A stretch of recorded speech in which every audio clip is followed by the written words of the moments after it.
Hey everyone, this is Tim from Your Six Studios. Today in this video I'm going to show you how to install an SD card into your Samsung Galaxy phone.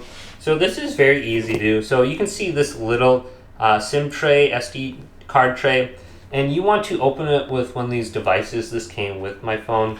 Otherwise this might be like the size of an earring or something like that. You can just pop this in here.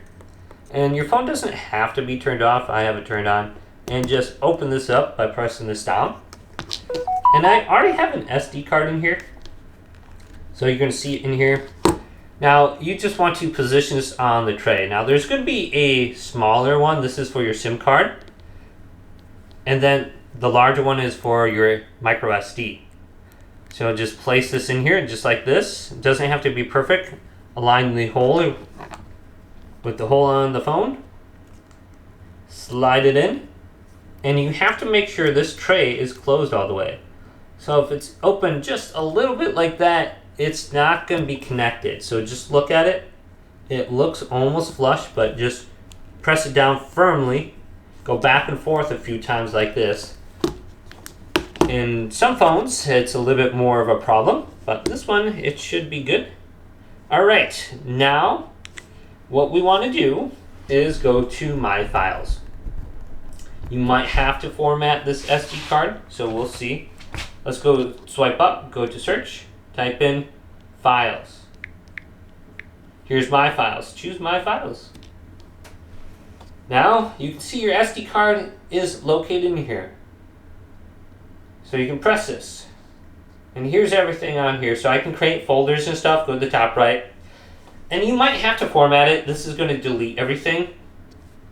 Then you have the option to unmount. This is going to pretty much disconnect it from your phone. If you mount it, it's going to connect it to your phone.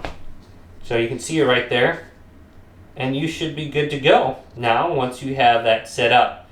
You can transfer things from your internal storage over there too. So let's go to camera. You can just hold down on it. Go to copy. And then there's the option to transfer here. So just find a folder, create a folder.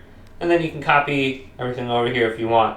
So it looks like this one's already on there, so we can just skip it and copy the other thing. So if you want to, transfer photos or something like that, copy it, delete it, and then you should be good to go transferring all those photos under there. Otherwise, you can just go up to images right here and do the same thing. Boom, go to move, choose your location, and you moved it to your SD card now. And I believe there's some settings too with your SD card where you can just auto set those to a certain location. But hopefully this video did indeed help you out. If it did, leave it a big thumbs up and subscribe to my channel down below.